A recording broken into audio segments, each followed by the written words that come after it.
This is Mark Waid, writer of Superman Birthright, and you're listening to Krypton Report. Up in the sky, look! It's a bird! It's a plane! The Krypton Report.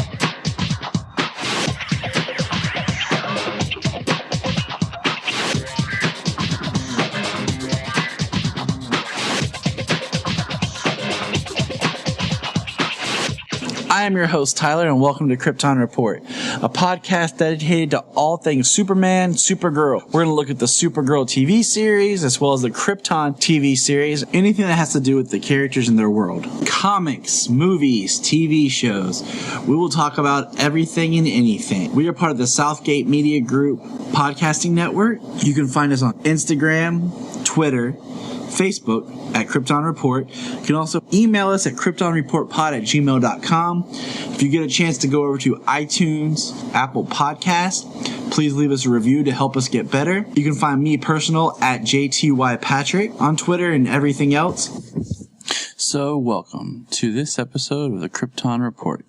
We do want to apologize. We have been gone.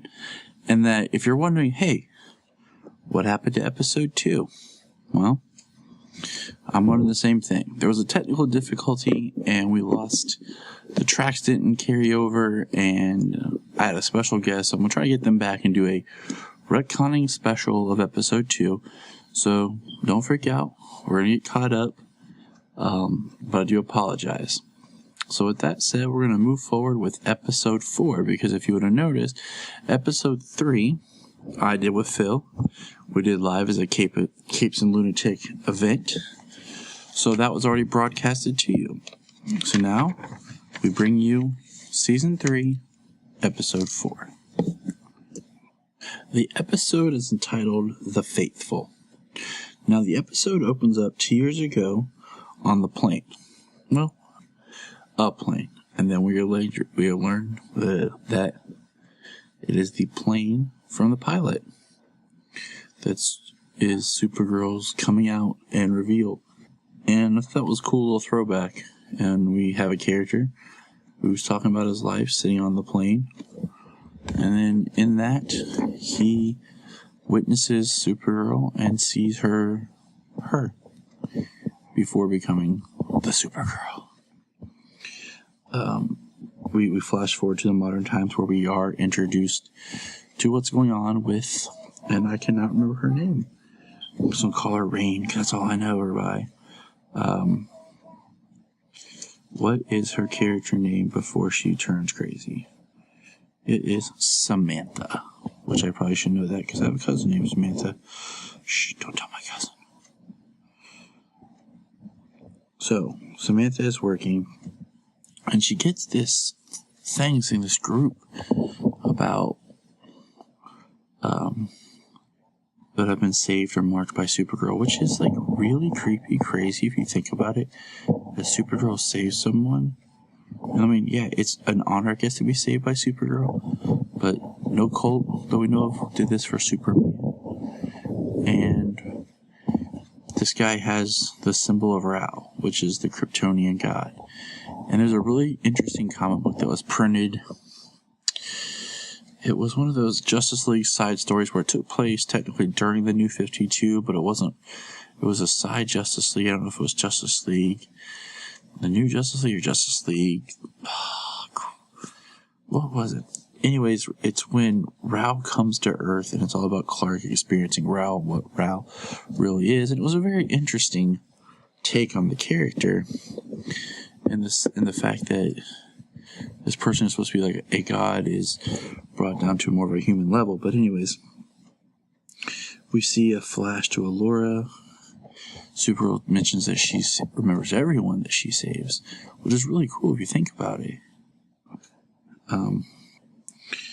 So we learn that these people are doing this to get attention. We find out that the guy basically had information from a scout ship. Good old scout ships. They seem to be reoccurring problems here in the universe. This episode, once again, does not give us any Guardian. So I'm wondering is that going sideways with Jimmy? I mean, what are they doing with Jimmy? Seems very underdeveloped once again. And it's just, I don't know. And my thing is, when she's exposed to what she calls kryptonite, and she's like, but kryptonite's supposed to be radioactive pieces of the home world. It was supposed to be pieces that contained radiation after the planet blew. So considering the scout ship is supposed to be older before the planet blew, it would just have pieces of Krypton, not per se kryptonite. So that's a big, it's a big flash there. No pun intended with the flash, but just something to kind of, hey. So.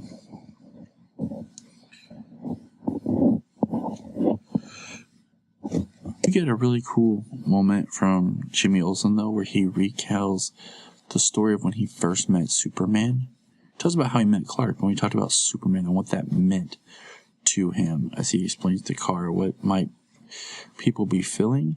And it just seems like this is a really cool story, and the idea of approaching how people might see the Kryptonians. I wish they kind of would have left the Rao stuff out of it and just done something that was just straight.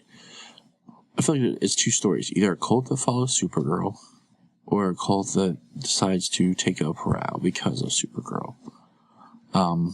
I think the blending was kind of odd, but in doing so, at the end of the episode, when the scout ship is going to blow up, Kara takes it, flies down, and stops it from killing people because the guys decided that he was going to blow it up. There just so happens to be a spaceship right there that is freed, and when the spaceship is free, we're back in Samantha's bathroom, and a really creepy looking Senator Palpatine Emperor talks to her like she will rain down blah blah blah, and then she disappears, and it was really creepy and freaky. And that's pretty much the episode. What are your thoughts on it? Hit us up on our social media. Let us know what you're thinking. I'm just trying to get everybody caught back up. It's been crazy with just the new job and the kids and the wife working. So we appreciate the patience and some awesome news. If you haven't heard yet, we now have merch on tpublic.com. You can get your very own Krypton Report t-shirt. And if you do get one, take a picture with it and we'll put it online. And let's just, let's celebrate the things that we love, Oh, hi, Jania. Hi. Where did you come from? The land of Assassin's Creed Origins. Once again, you retreated to another world and I've lost my wife. Yes. For those who don't know, when Jania first discovered the Assassin's Creed games, I didn't have a wife for about 3 months. I had a roommate that played PlayStation on my couch. Yep, or in bed while you were sleeping. Oh, yeah, or in bed while I was sleeping. That's pretty much. So, Jania, I bring you in here because I love you and you're my co-host, but also you have a very good fashion sense. Okay. Mm-hmm. You have an eye for design. Thank you. And they just released the first image of Samantha's character, or the character of Samantha, in her rain costume. Okay. And you haven't seen it yet, have you? I have not, no. Good. Because, first, let me show you this great shot from the comics. That's the character of Rain standing over top of Supergirl. Wow, she looks pretty gnarly. And I wanted to find... I thought I had the book, but I guess I don't. Of Supergirl, this storyline, because I wanted to reread it. Uh-huh. So I'll have to go pick it up. But now, close your eyes as I pull up the picture of what the... Oh, there it is. And that's the show version. A little underwhelming. And kind of reminiscent of Supergirl's costume in a sense. Doesn't she also look like she should be hanging out with General Zod from Man of Steel? Yeah, definitely. Just absolutely, 100%. Lose the mask, and then she could be on the Black Zero. I don't understand it. I mean, black is great. Don't get me wrong. The mask isn't bad. I feel like... Okay, so... I feel like with every CW reveal of a character, the first picture sucks. We might just need a different angle or something. I don't like the cape. At all. I don't like the cape because, once again, we don't need the anti-Supergirl when we kind of had Bizarro already. And we fought Kryptonians. We fought, we had Daxamites that tried to be. So I want her to be something more than just, she looks regular human, She does. And then if you go back, is this right here? Yep. Okay. If you go back to the actual Rain costume, all right, she looks really BA. You know what I mean? She's got like this armor on her one arm. She's got like more of a dark green kind of look. I'm not a huge fan of like the bear skin. The bear skin. Yes, that's a good way of putting it. And there's just like too much skin showing for my opinion. like how she has like stuff like armor-esque around her face. Yeah, that's cool. And I like the one arm, like in the armor, like medieval. That's where she's gonna pull her sword from. And she have like a cape shawl-ish. It's like a cape, like kind of like a shawl. But yeah, she's like very her own right here. But then you flip back to the one from Supergirl, and she's not very original looking to me. It looks very like odd cosplay. It looks like somebody who's trying to copy Supergirl in town and be just like her, but they don't have any powers or whatever. Anyway, it just looks sad to me. It does. There's aspects I like. I think it'd be kind of neat if they would cut the mask and it's just covering one side, because like they're trying to give her like horn looking things, like, and like it's the angle of the photo or something, because she looks very flat. She does look flat. She looks extremely flat, and the way her legs look and everything, it's very like very odd. Photoshop. Honestly, her neck looks crazy, ridiculously skinny. I'm gonna pull up here on my phone real quick while we're looking at this. It makes her look puny. I don't feel like she's dangerous or powerful. It's the angle. It's the upward angle. It's not appealing for her. For this character, I should say. She looks fine herself, but like for this kind of a character, and especially how gnarly the other I'm trying to think Rain back. looked. Like I said, I feel like every reveal photo looks horrible. I think the only one that was actually ever really cool was Green Arrow. Now look, here's the Flash. This was the first photo they released showing the Flash. That's not bad. It's not bad, but it's kind of odd. It is a little odd. Okay. Now, I do have to say one thing about this costume. To me, it kind of echoes back to like a medieval look. I think it could be more medieval. Like, it looks like medieval Supergirl. Like, it does. If Supergirl was a Power Ranger, this would be the tattooed teenage alien fighters from Beverly Hills version. So I don't know much about Rain. Is Rain supposed to be a more medieval looking character? Is that like the plan? She destroys. She's a killer. Like, okay, go back. Here's the first photo revealed of Supergirl's costume. I remember talking about that. And, like, that photo is just, like, meh. It's flat, too. Compared to what we get. And then this one was the first one they revealed what Superman looked like. And it was very underwhelming. And it was very meh. It's ugly. Okay, here's the problem with CW and their photos that they put out. To me, they're over processed. Whoa. They are just over photoshopped. They are over. But like in this one, Supergirl looks great. Yeah, she does look good. But I'm saying, like, his first reveal, he looks meh. And it wasn't until like the second photos and the behind the scenes photos that I was like, okay, he looks good, like right here. And I don't know if it's because of when they take the photos. But here's the thing. This is more of a raw photo that you're looking at right now. Right. These are so processed. You've got this backdrop, you know what I mean? You know what they look like? What? They look like the photos that Marvel does when they make their posters. And they're super processed and they look almost like they're drawn. Yeah. I'm just not a fan of that. Sometimes your characters are going to look better if they're more natural. And they're in the environment. I mean, here's a recent Photoshop promo image. I think Supergirl looks great right there. Yes, she does.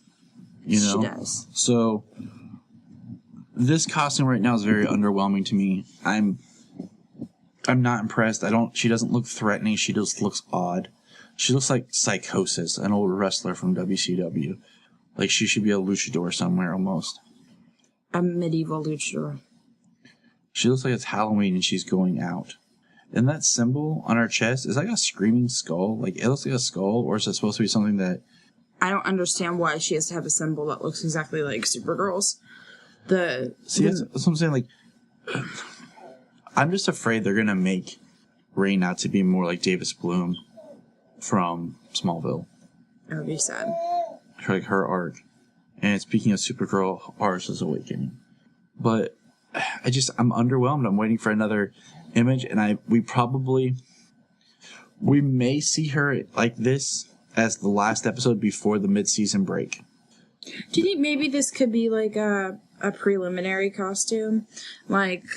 Well, I mean, going back to the Superman photo we looked at, we saw him in the costume, and if you really look, he looks a little thinner. He's got it looks like someone grabbed him off the street and said we need to get this picture, because his hair is more of like his natural look. Mm-hmm. Like when he was on Teen Wolf, he's got that 5 o'clock shadow going on. Mm-hmm. But then when you see him in the episode of Supergirl, he's clean shaven, his hair's parted the way it is, and he looks the part. It just seems like they said, all right, Tyler, you're hired. Put that suit on. We're going to take this picture. Right. So I kind of wonder how early in production this photo was taken. But I don't know if you're understanding what I'm saying exactly, because, I wonder if maybe we might get another version of this costume later on. Like, maybe this is her, I'm coming out. The only thing that I have to go off of costume-wise is Supergirl, so I'm going to kind of take from her a little bit. You know what I mean? But then later on, when she's able to become, more of her own character, mm-hmm. and more of her own persona, maybe she'll step away from the Supergirl-esque mold. Get what I'm saying? Yep. So, just a thought. It is. I mean, maybe, like you said, it would be cool if she's, in this arc, maybe she tries to go and do good, and this is the costumes that she has, and then maybe she tears it up and tatters it, or has a mental breakdown and goes psychotic and, rips the sleeves, loses the cape, her skin turns a weird color. I don't know. Who knows? We'll have to wait and see. But that is the Rain that we're getting right now. Very underwhelming. But very, very underwhelming. Especially I wonder if I had showed you that costume, then showed you the character, how it would have been. Now, here's another thing. They are showing us these pictures out of context. We have no context to go with why is she dressed up like that? What's the drive behind her being dressed up? Mm-hmm. You know what I mean? So, I don't know. And here's a high-res shot, and it does kind of look like a skull, doesn't it? It does. Like head, eye, nose, teeth, open mouth on her chest. Yeah, it kind of does look like a screaming skull. That's odd. So, and then it kind of almost looks like, once again, I'm going to pull this up real quick. Pardon me.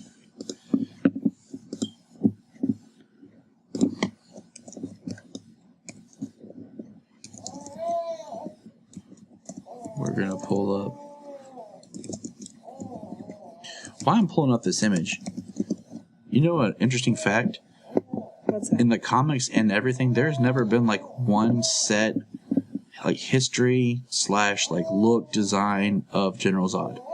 Really? It's he's always very slightly different in every form. There's times you could look at a character and is that General Zod? Or maybe you don't know it's General Zod. I'm trying to find a good shot of his chest, but honestly, probably one of the ones with the shackles on it would have better than that. That one's kind of dark. It's kind of tiny.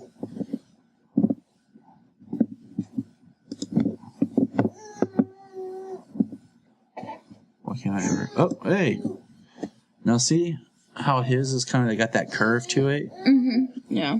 And some people say, what if he, like, an old theory was, what if Zod had ties to Darkseid?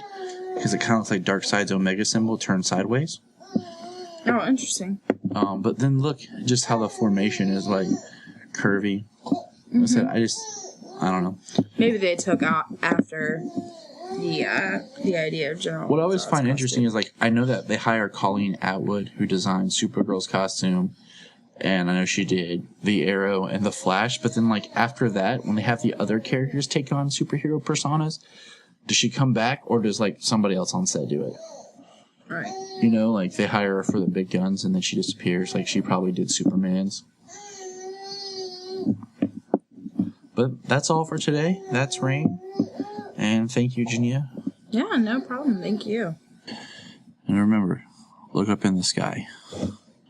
And remember, you can find us on Instagram, Twitter, Facebook at Krypton Report. You can also email us at kryptonreportpod@gmail.com. If you get a chance to go over to iTunes, please leave us a review to help us get better. If you're an Amazon shopper, just remember you can go to southgatemediagroup.com. There's a portal, log into Amazon, and you'll shop into your account just regular, but it also helps keep all the podcasts on and helps keep Southgate running. Remember, look up in the sky.